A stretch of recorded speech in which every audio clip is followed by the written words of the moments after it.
women of the West are miserable. And they're miserable for a reason. Because we've told them to suppress how they are made by God and pursue something else and get a bunch of trinkets and get a bunch of promotions, and they end up at 38 years old with a big flat in London, and they're miserable.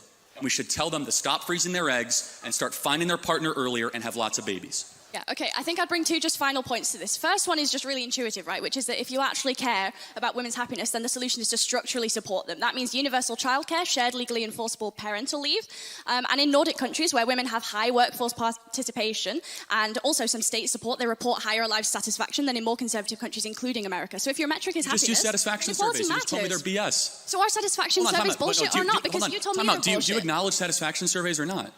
You just told me that they're BS. Do you think they're we can use that as data?